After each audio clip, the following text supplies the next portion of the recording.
And thank you for joining me.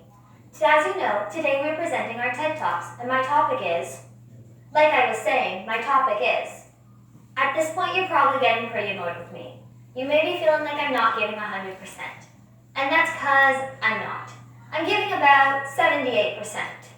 78. Well, correct me if I'm wrong, but that doesn't seem fair if you're giving me 100% of your effort and attention, and I'm only giving you 78% back. 78.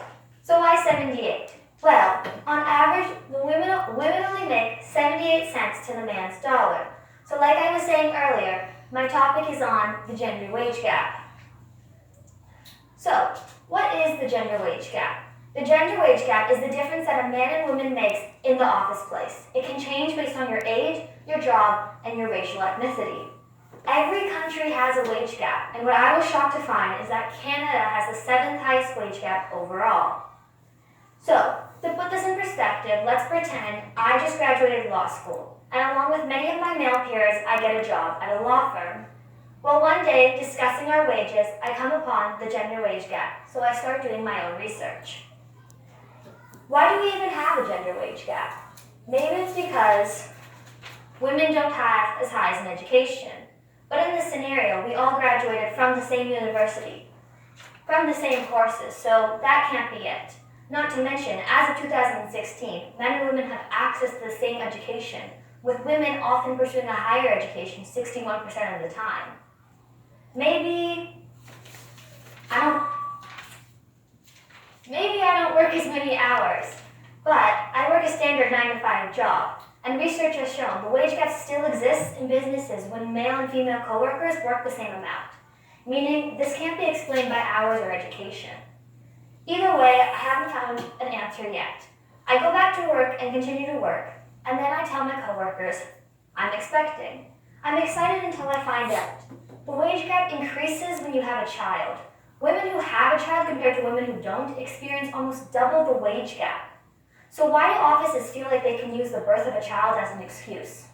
Well, it's because we simply still work on a 1950s system.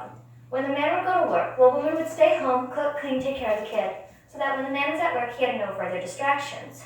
But obviously, things have changed, right? Well, not completely. Women are still the primary caregivers in the majority of family households, with moms taking care of family activities 71% of the time, and taking care of the kids when they're sick 83% of the times compared to the father. Meaning, they use this as an excuse saying they're not as available. But like I mentioned earlier, the wage gap still exists at jobs when men and women work the same hours, even when the woman has a child. Meaning, her having a child isn't affecting her availability hours. Plus, women are working 2 jobs taking care of their kids, and it's not like we can exactly just stop having children, or else the human race might find themselves in some hot water. And I have to ask you, when you're in trouble or in need of something, who do you call first? Because I know for me it's my mom, and for the majority of you it's probably the same. Either way, we still don't have an answer for why we have the wage gap. And the answer simply is, men are valued more than women in the workplace. We still don't treat each other as equals. And with only 1 in 10 senior roles or CEOs being filled by a woman, this issue often doesn't get addressed or dismissed as a not real case. Meaning getting this to change is going to be an extremely hard thing to do. But then what does this cause? Maybe it's actually not that bad, but women do hold student loans 2/3 as long as men, leading into debt, poverty, and financial troubles for women in already lower paying jobs as it is. And this isn't even the worst part. The wage gap changes depending on your job. For example, lawyers have one of the biggest wage gaps there is. And from coming from someone who would like to be a lawyer one day, this really stinks. But, at least I'm white, as the wage gap changes based on your racial ethnicity. With women of color, for example, African American women only making 68 cents to the dollar, with Hispanic women making 54 cents.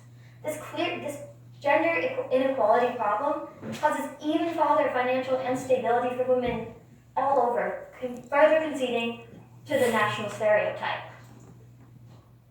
But then what's the solution for this? To me, this seems ridiculous.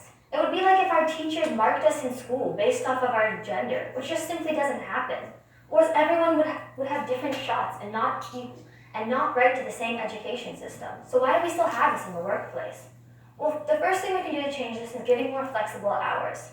Jobs that have flexible hours have shown to have little to no wage gap at all, meaning it's not a necessary thing in life.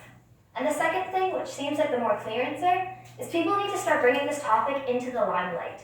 People need to stop dismissing it like it's not a real thing, because it is. And at the end of the day, we all need to start talking about it together if we really want to actually make a change. This is my bibliography. Thank you for listening.